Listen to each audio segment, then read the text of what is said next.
हर हर महादेव मित्रों, आप सभी का स्वागत है YouTube चैनल गाथा विद सुनील पर।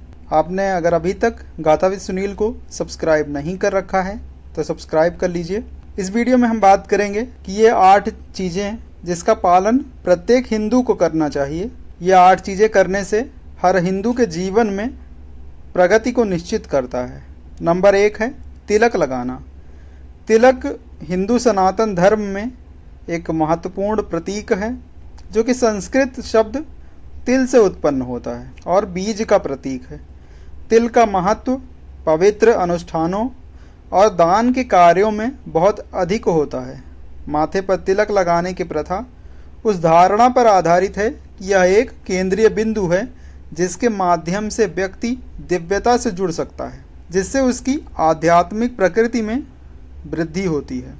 परंपरागत रूप से इस चिन्ह को आज्ञा चक्र के नाम से जाना जाता है जो दिव्यता के बीच में स्थित है। हिंदू धर्म में इस बिंदु को आत्मा का प्रवेश और निकास स्थान के रूप में व्यापक रूप से मान्यता प्राप्त है। वैज्ञानिक दृष्टिकोण से देखें तो आज्ञा चक्र को आमतौर पर विचार, समग्राहकता और स्मृति के केंद्र के रूप में मान्यता प्राप्त होती है। यह वह क्षेत्र भी है जो तनाव और चिंता के समय गर्म होने की प्रवृत्ति रखता है। चंदन, जिसे सैंडलवुड पेस्ट कहते हैं, का प्रयोग करके तिलक लगाने से शीतल प्रभाव होता है जिससे समग्राहकता को सुविधाजनक बनाने में सहायता मिलती है।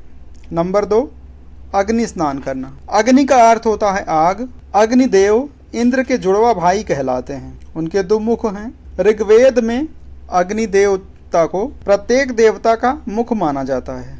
अग्नि को पावक भी कहा जाता है, जिसका अर्थ होता है कि जो भी आग में प्रवेश करता है वह शुद्ध हो जाता है। अग्नि स्नान का अर्थ आग के साथ वास्तविक स्नान करना नहीं, बल्कि ये एक प्रक्रिया मात्र है जिसमें अग्नि का प्रयोग एक खास तरीके से किया जाता है। अग्नि स्नान जल स्नान की तरह ही आपके ऑरा को साफ करने का एक नया तरीका है। इसकी मदद से आप अपने अंदर की सभी नकारात्मकता को हटा सकते हैं। यह प्राचीन समय में एक प्रमुख अभ्यास था।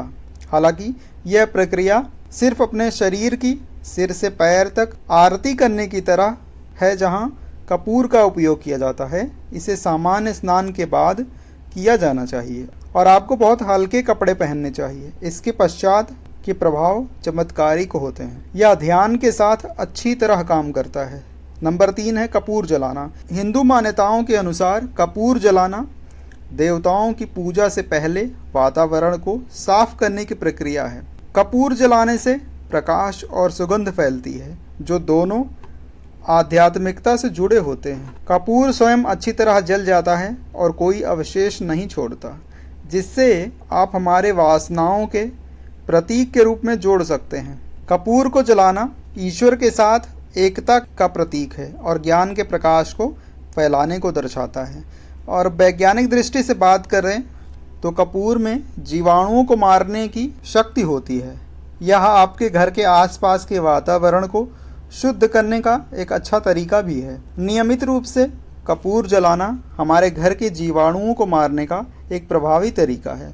इसके अलावा कपूर में एंटीबैक्टीरियल, एंटीफंगस और एंटी इन्फ्लेमेटरी प्रॉपर्टीज़ होती हैं। इसीलिए यह त्वचा संबंधी समस्याओं के उपचार, सांस लेने की क्षमता को सुधारने और दर्द के निवारण के लिए उपयोग किया जाता है। अपने अध्ययन कक्ष या कार्यालय में प्रतिदिन 2 बार कपूर को जलाने की कोशिश करें। केवल 3 दिनों में ही आपको अंतर दिखाई देने लगेगा। नंबर 4 है ध्यान योग करना। एक कागज के टुकड़े को पूरी तरह से बढ़ाए हुए हाथ में पकड़ें।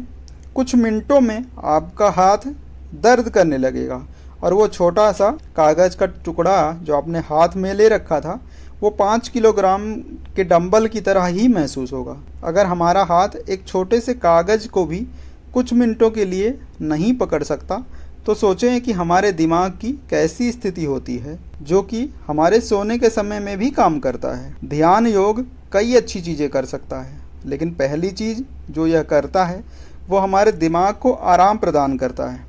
यह आपकी ध्यान क्षमता को बढ़ाएगा और आपको किसी भी दिए गए परिस्थिति में उबरने में मदद करेगा। नंबर 5, प्रतिदिन भगवत गीता के 5 श्लोकों का पाठ, कभी न मिटने वाली अनंत विद्या का स्रोत जिसे कहा जाता है वो है गीता, क्योंकि इसमें चारों वेदों के साथ योग विज्ञान, स्वस्थ जीवन जीने का भरपूर ज्ञान है। मुझ पर विश्वास करिए, आप बहुत सी चीज़ें जानेंगे और अपने जीवन में किसी भी समस्या को हल करने में सक्षम होंगे। नंबर 6 है सप्ताह में कम से कम एक बार मंदिर जाना।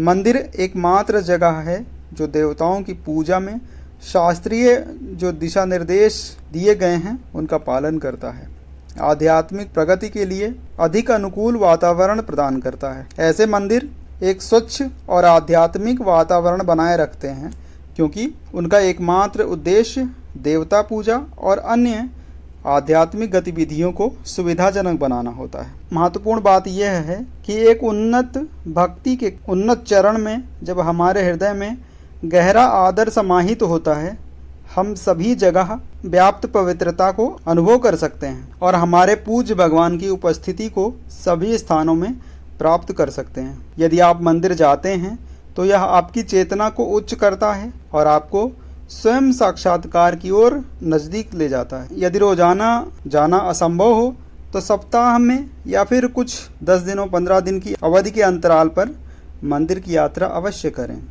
नंबर 7 मंत्र जाप करना। किसी भी मंत्र को नियमित रूप से जाप करना आपके जीवन में अद्भुत परिवर्तन ला सकता है। आप जिस भी मंत्र को जानते हैं, जैसे गायत्री मंत्र, महामृत्युंजय मंत्र, राम मंत्र, उसे नियमित रूप से जपें। मंत्र जाप करना आपको ब्रह्मांड से जोड़ने का सबसे अच्छा तरीका है। सबसे अच्छा हिस्सा यह है कि यह आपको खुश और आनंदित रखेगा, यहाँ तक कि यह आपको डिप्रेशन और ओवर थिंकिंग से भी बचाएगा। नंबर 8 प्रकृति की देखभाल करना। प्रकृति की पूजा हिंदू धर्म के मुख्य शिक्षाओं में से एक है। पौधों को पानी देना, गायों पक्षियों को खिलाना आपको आपके पिछले जन्म के बुरे कर्म से सुरक्षित रखता है। तो एक नियम बनाकर इन 8 कर्म को अवश्य करें। आपके जीवन में निश्चित रूप से सकारात्मक बदलाव आएगा। उम्मीद करता हूँ कि ये वीडियो आपको पसंद आया होगा। अगर पसंद आया है तो मित्रों को भी शेयर करिए। धन्यवाद। हर हर महादेव।